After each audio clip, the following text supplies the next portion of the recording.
Everyone, आप लोगों का ये क्लासेस में स्वागत है। आप लोग जहाँ से हम लोगों ने बीएड की पढ़ाई छोड़े थे, जहाँ तक पढ़ाई किए थे उससे आगे की पढ़ाई करते हैं। सभी लोगों को सूचित कर देना चाहेंगे। देखिए, मैं एक पत्रकार हूँ और पढ़ाने का कार्य करता हूँ। ठीक है, पत्रकारिता के साथ साथ पढ़ाते हैं ऑनलाइन। आप लोग देखिए, अलग अलग बयानबाजी मत करें, ठीक है, अच्छा नहीं लगता है। आप लोग जिनको जिनको जो बोलना है, मुझे लगता है अपने अपने रूम में बैठकर बोले तो ठीक रहेगा। दूसरे के रूम में घुस के नहीं बोलना चाहिए, उसे कुत्ता कहा जाता है, समझ रहे हैं।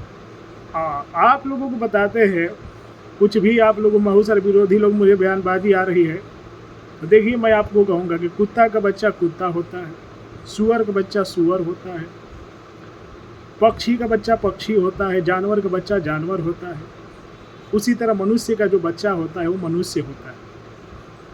तो आप लोगों के पास कुछ भी शिक्षा हो तो पहले ये सोचें, ठीक है। जानवर के बच्चा को जानवर बोला जाता है, और मनुष्य का बच्चा जो भी हो उसका प्रोफेशन अलग अलग होता है। अपने कम से कम पूर्वज के मान मर्यादा का ख्याल रखें। ये कोई भी कहेंगे तो एक छोटा सा लिटिल बच्चा भी मिलेगा ना तो यही कहेगा कि जो है आदमी का बच्चा है वो आदमी होता है, मनुष्य के बच्चा को मनुष्य कहा जाता है, जानवर के बच्चा को जानवर कहा जाता है। ठीक है, बाकी ऑल दी बेस्ट। आप लोग समझने की कोशिश करेंगे, इस इंसान के लिए सारा सब काफ़ी रहता है। जहाँ से हम लोग बीएड की क्लासेस को अंत किए थे उसके आगे हम पढ़ाई अपना शुरू करते हैं। तो मातृभाषा शिक्षण का अर्थ है, बालक जब तक पारिवारिक परिवेश से बाहर नहीं निकलता तब तक उसका ज्ञान अत्यंत सीमित रहता है। यद्यपि यात्रा, भ्रमण, वार्तालाप आदि के द्वारा अशिक्षित व्यक्ति भी अपने ज्ञान में वृद्धि कर सकता है, फिर भी आधुनिक युग में व्यक्तित्व के संपूर्ण विकास के लिए शिक्षा प्राप्ति आवश्यक है। शिक्षा प्राप्ति का आरंभिक स्रोत केवल विद्यालय है। अतः 5-6 वर्ष की अवस्था का बालक जब ज्ञान प्राप्ति के उद्देश्य से विद्यालय से में जाता है तो उसे किसी एक भाषा के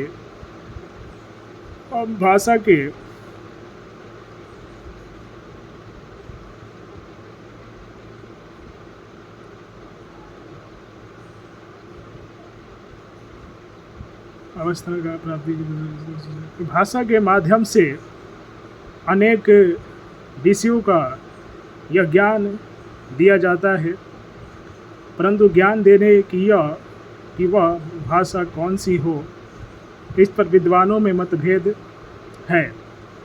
अधिकांश शिक्षा शास्त्रियों का कहना है कि ऐसी अवस्था में बालक को उसकी मातृभाषा के माध्यम से शिक्षित किया जाना चाहिए। अतः यहाँ पर मातृभाषा शिक्षण से तात्पर्य उस भाषा शिक्षण से है जो बालक के ज्ञान भंडार में वृद्धि करने के लिए उसे दिया जाता है। परंतु जैसा कि पहले ही कहा जा चुका है कि स्थानीय बोलियों में शिक्षण देना दुष्कर है। इसका मूल कारण यह है कि एक तो बोलियां आदि की संख्या इतनी अधिक है कि प्रत्येक बोली का एक अलग से व्याकरण, साहित्य, विज्ञान वर्धन की सामग्री आदि का निर्माण नहीं किया जा सकता है। उदाहरण के लिए, हिंदी एक मानक भाषा है। इसकी पश्चिमी हिंदी एक उपभाषा है जिसके अंतर्गत हरियाणवी बोली जाती है। इस हरियाणवी बोली को भी अनेक उपबोलियां यथा बांगुरी, मेवाती आदि है। अब इन सभी उपबोलियों आदि का अलग अलग व्याकरण बनाकर उसमें साहित्य, कला, विज्ञान आदि को पुस्तकें रचकर ज्ञान नहीं दिया जा सकता। ऐसी दशा में यह कहा जा सकता है कि मातृभाषा शिक्षण से तात्पर्य उस मानक व परिनिष्ठित क्षेत्रीय भाषा से है जो शिक्षण के लिए प्रयुक्त होती है तथा विभिन्न क्षेत्रों में बढ़ रहे ज्ञान को प्राप्त करने के लिए उस भाषा का विस्तृत ज्ञान अनिवार्य है। मातृभाषा शिक्षण का स्वरूप। मातृभाषा शिक्षण का स्वरूप जानने से पहले कतिपय उन विद्वानों, शिक्षा शास्त्रियों आदि के विचारों पर भी दृष्टिपात करना आवश्यक है, जो मातृभाषा को शिक्षण का माध्यम बनाने के पक्षधर है। गांधी जी का कथन है, मनुष्य के विकास के लिए मातृभाषा उतनी ही आवश्यक है जितना कि बच्चे के शारीरिक विकास के लिए माता का दूध। बालक पहला पाठ अपनी माता से ही पढ़ता है, इसलिए उसके मानसिक विकास के लिए उसके ऊपर मातृभाषा के अतिरिक्त कोई दूसरी भाषा लादना मैं मातृभाषा के विरुद्ध पाप समझता हूँ। प्रसिद्ध अंग्रेजी साहित्यकार ब्रेल्सफोर्ड ने कहा, केवल एक ही भाषा में हमारे भावों की व्यंजना हो सकती है। केवल एक ही भाषा के शब्दों के सूक्ष्म संकेतों को हम सहज और निश्चित रूप में ग्रहण कर सकते हैं। यह भाषा वह होती है जिसे हम अपनी माता के दूध के साथ सीखते हैं, जिसमें हम अपनी प्रारंभिक प्रार्थनाओं और हर्ष तथा शोक के उद्गारों को व्यक्त करते हैं। दूसरी किसी भाषा को शिक्षा का माध्यम बनाना विद्यार्थी के श्रम को अनावश्यक रूप से बढ़ावा देना ही नहीं, बल्कि उसकी मानसिक स्वतंत्रता को भी पंगु बना देता है। डॉक्टर एनी बेसेंट ने भारत में निरक्षरता का कारण मातृभाषा में शिक्षण का अभाव माना है तथा कहा है कि मातृभाषा शिक्षण के अभाव में ने भारत को निश्चय ही विश्व के सभ्य देशों में अत्यंत अज्ञानी बना दिया है। यहाँ उच्च शिक्षा प्राप्त व्यक्तियों की संख्या कार्य भर, जबकि अशिक्षितों की अपार जल राशि है। आप लोगों से कहेंगे कि पढ़ाई करिए, पढ़ाई करने के अलावा और कुछ भी चीज़ सत्य नहीं है। शिक्षा ही ईश्वर है, शिक्षा ही सत्य है, इसके अलावा सभी चीज़ असत्य है। उपर्युक्त कथनों से यह स्पष्ट हो जाता है कि मातृभाषा शिक्षण व्यक्ति व समाज के सर्वांगीण विकास के लिए अनिवार्य माना जाता है। मातृभाषा शिक्षण विद्यार्थियों को सुनने, बोलने, पढ़ने, लिखने आदि के कौशल में पारंगत बनाने में सहायक है। और पढ़ना सिर्फ महिला वर्ग का कार्य नहीं है, पुरुष वर्ग का भी। पढ़ने से क्या होता है, हमारा मानसिक विकास होता है। ठीक है, शरीर से तो सभी लोग विकास कर सकते हैं। एजुकेशन ही है जो हमारा मानसिक विकास करता है, हमें समाज में बोलने, रहने, सहने, चलने, देखने का दृष्टि देता है। यही एजुकेशन का एक खासियत है। इसके माध्यम से छात्र अपनी भाषा के शुद्ध व मानक रूप का प्रयोग करना सीखता है तथा वह जीवन के विविध क्षेत्रों यथा संस्कृति, इतिहास, समाज विज्ञान, कला आदि के बारे में ज्ञान प्राप्त करता है। मातृभाषा शिक्षण से छात्र में सृजनात्मक प्रवृत्तियों का जन्म होता है तथा उसकी कल्पना शक्ति में निरंतर विकास होता है।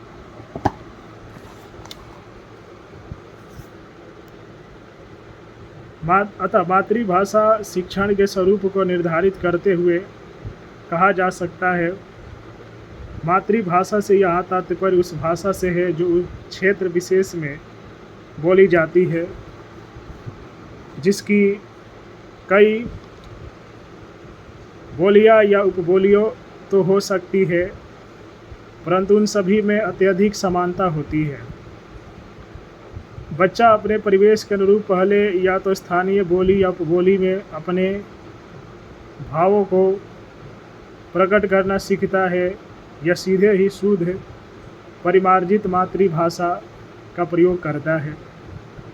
विद्यालय में शिक्षा प्राप्ति के समय विद्यार्थी को उसकी स्थानीय बोली में रचित पुस्तकें प्राप्त नहीं होती, बल्कि उसे तो मातृभाषा उसकी बोली का परिष्कृत रूप में रचित पुस्तकों का अध्ययन करके ज्ञान प्राप्त करना आवश्यक है। तो ये यहाँ पर ही इस क्लास, आज का जो क्लास है इसको ख़त्म करते हैं। आप लोगों से मैं बताना चाहूँगा कि मैं एक ऐसा पत्रकार हूँ जो पढ़ाने का भी कार्य करता हूँ। न्यूज़ बनाने के साथ साथ पढ़ाने का भी कार्य करते हैं। यदि आप लोग मेरे माध्यम से पढ़ाई करना चाहते हैं तो मेरे यूट्यूब चैनल को सब्सक्राइब कर लीजिए। सभी लोग ज़्यादा से ज़्यादा लाइक कीजिए, शेयर कीजिए। अपने आसपास समाज में, देश में गलत लोगों को बढ़ावा ना दीजिए। जितना हो सके शांति व्यवस्था बना कर रखें। शिक्षा का बढ़ावा दीजिए। शिक्षा से धनार्जन करने का कोशिश करें। सर्वश्रेष्ठ धनार्जन बोला जाता है। और इसके साथ ही कोई अगर हेल्पलेस व्यक्ति है तो उसका हेल्प करना चाहिए। यही धर्म है, कर्म ही धर्म है। विद्यार्थी कर्म करते रहिए और वीडियो को लाइक करें, शेयर करें। जय माता दी। हर हर महादेव।